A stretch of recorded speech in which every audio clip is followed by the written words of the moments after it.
Sample spaces and events. Here, experiment.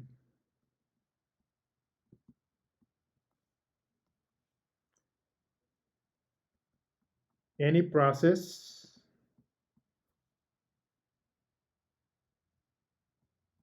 when possible results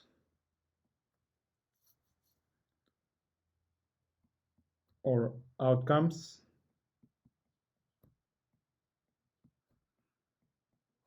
are uncertain.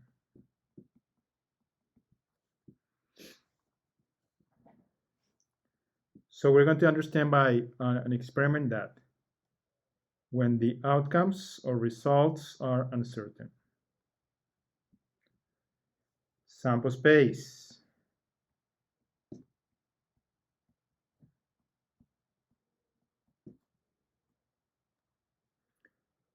By sample space, we are going to understand the set of all possible outcomes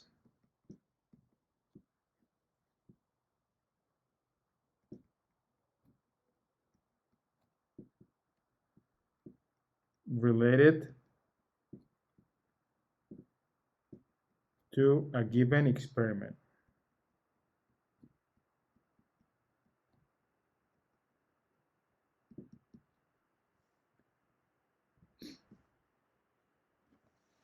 And event.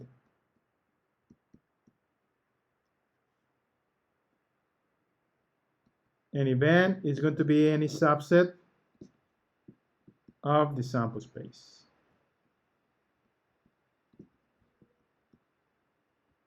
So notice here how we have sample spaces and events defined as sets. I mean, there are one particular case for sets. Examples.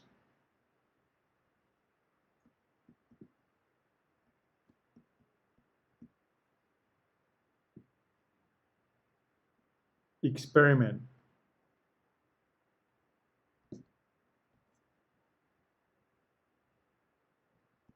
Tossing a coin.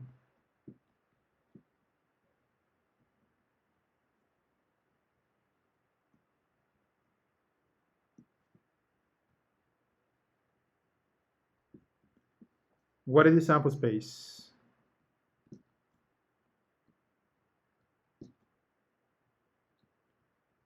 The sample space, in this case, that I'm going to denote by using capital S, this means sample space,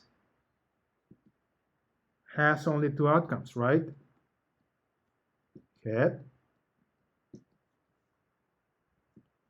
and tail. Or I can write only H, T. Some possible events.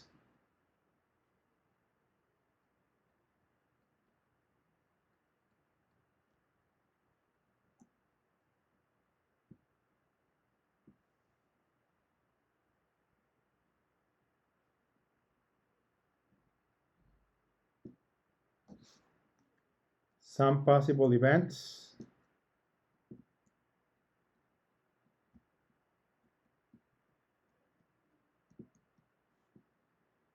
They are, for example, if I'm saying, be careful, if I'm saying that I'm going to define events based on the sample space, they must be subset of the sample space, of course.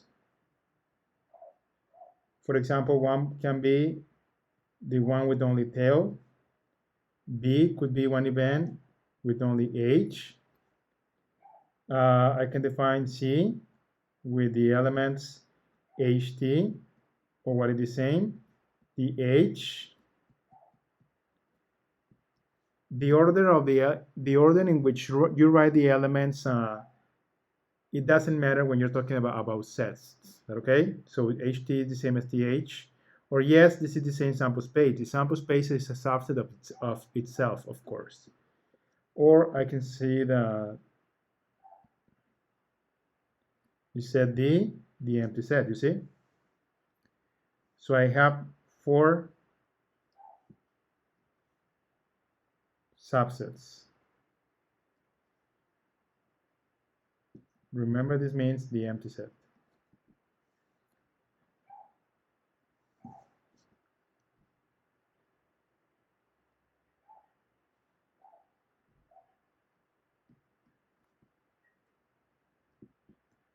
Other example.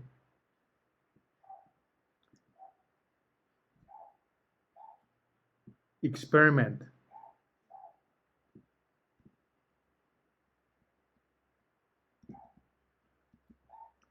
Rolling a die.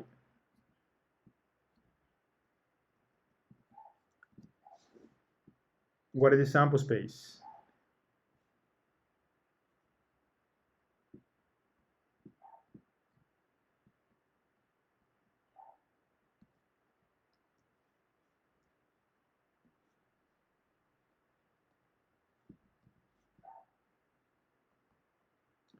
The sample space is going to be the faces of the die. But of course, each face has a number, right? So we can represent the faces by the number. So with the numbers 1, 2, 3, 4, 5, and 6, you see? Some possible events.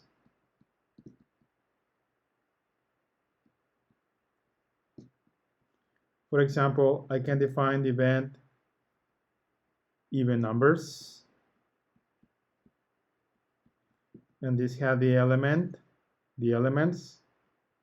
2, 4, 6. You see that? Many times the events are going to be described first by words. But don't forget, they are only a subset of the sample space. Even numbers here, 2, 4, 6. Odd numbers.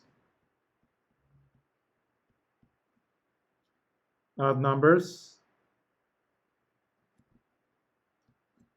1, 3, 5. You see?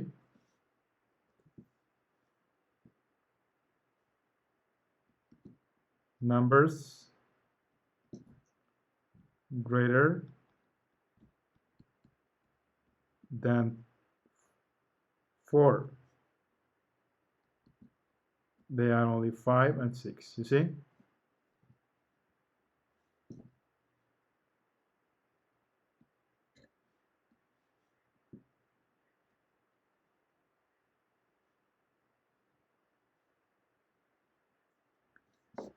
Other example.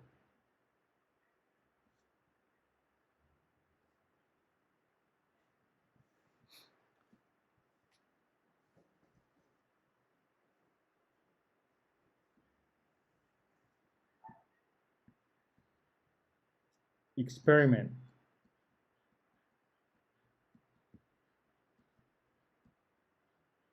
Tossing a coin twice.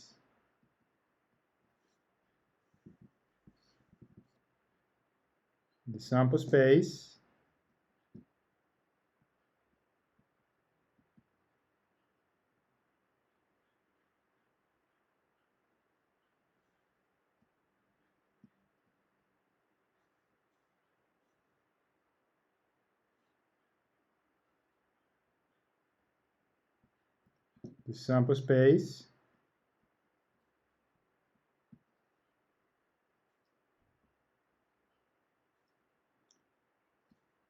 is what? If I toss a coin twice, the sample space is going to be what we, for example, if we observe head in the first toss, and then tail in the second one, I'm going to register that sequence as one outcome. So we have head, tail, tail, head, head, head, and tail, tail. See?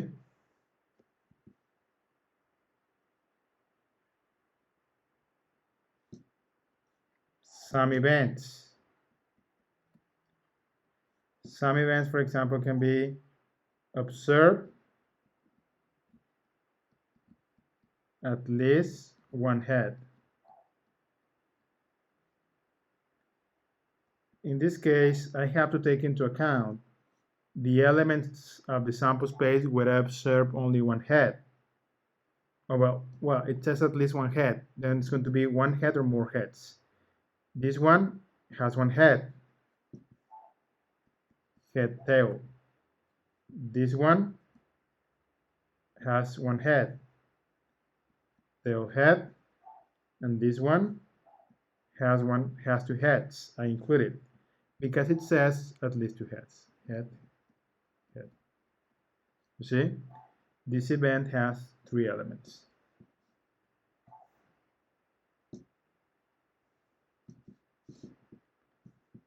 By the way, a concept that we're going to be using later is the concept of mutually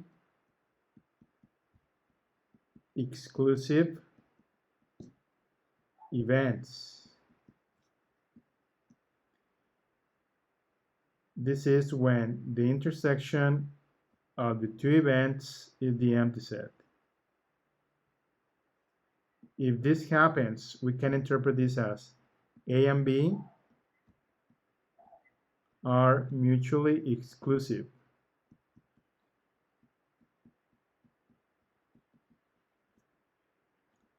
This is they cannot occur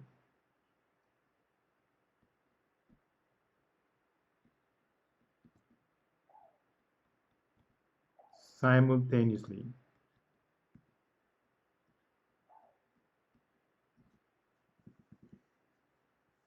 So the interpretation by using words is that two events are mutually exclusive when they cannot occur simultaneously. Or in terms of events, an operation with events, when the intersection is the empty set.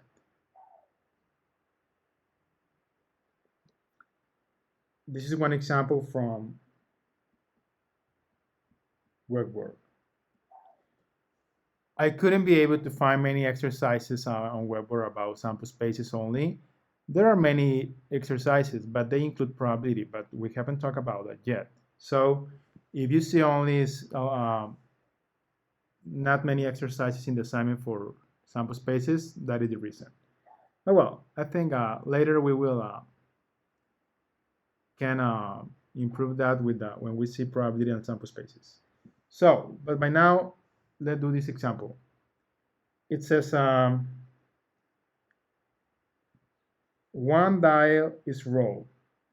Let A event the die comes up even, odd, B, C, 4 more, D, the die comes up at most 2, and E, the event the die comes up 3. Give your answer as yes or no without the quotation. First, are the events A and C mutually exclusive? Well, we know that A is what? Comes up even. So the sample space, remember, is 1, 2, 3, 4, 5, and 6. So A is 2, 4, and 6. And the bit C, the question is for C, I'm sorry.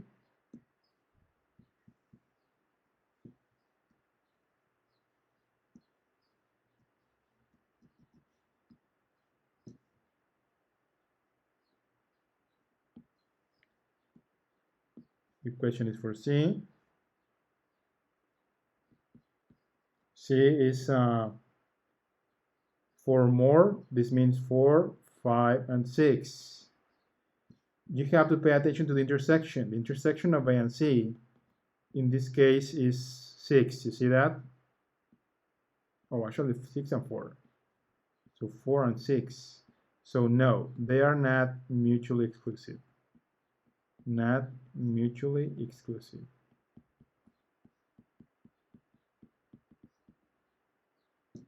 So the answer is no. Part B, are A, B, and D mutually exclusive? Here is a tricky question because it's asking for 3 events. How do we know that 3 events are mutually exclusive? the three events are going to be mutually exclusive if they, by pairs, they are mutually exclusive. I need to compute the intersection for um, all the pairs from the three sets. So we have first the set B is odd 1, 3, and 5, and the set D is at most 2. At most 2 means 1 or 2. So now I need to do the intersection for each pair. For example, A and B. A and B, the intersection is what? A and B, here I have A is 2, 4, 6, 1 through 5. The intersection is the empty set. So A and B are mutually exclusive. That is true. But the question is if the three are. To verify whether the three are, we need to verify by pairs the combination with the sets or with the events. First, I did A and B, A intersection B, the empty set, but that is not enough to guarantee that the three are mutually exclusive. Now I have to try, for example, A intersection D. A intersection D, A has 2, 4, 6, D has 1, 2, so this one has one element. That is 2, you see? So this is not the empty set. So the three, A and D, are not mutually exclusive. That is true, but nor are the three. Because of this, the three events, A, B, and D, are not mutually exclusive. But if you want, we could stop here, but if you want to verify what happens with the other combination, I mean with A and this, no, B and D, what is the intersection of B and D? Well, in this case, intersection of B and D is, I have B here, 1 through 5, 1, 2, so it's 1. So again, it's not the empty set. So with more reason, these are not mutually exclusive. So the answer is no. Again, two events alone, only two events, they are mutually exclusive if their intersection, like in this case, is the empty set. That's all. But the question in the part B is asking for the three together. Are the three together mutually exclusive? How can I verify that? You would have to verify whether the combination in pairs of the intersection for each two sets of these three, A, B, and D, they are mutually exclusive. If only one of them is not, then the three are not mutually exclusive.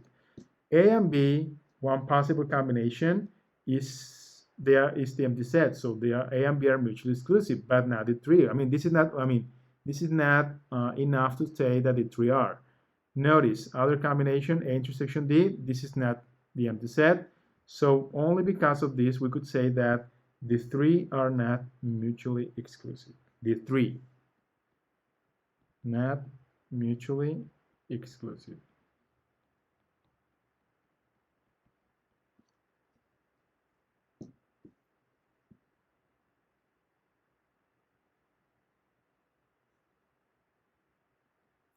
I will do one more. C, B and C, compute intersection. This is only asking for two sets. The intersection of B and C, 1, 3, 5, 4, 5, 6. No, they have the 6, the 5. I'm sorry. So not mutually exclusive.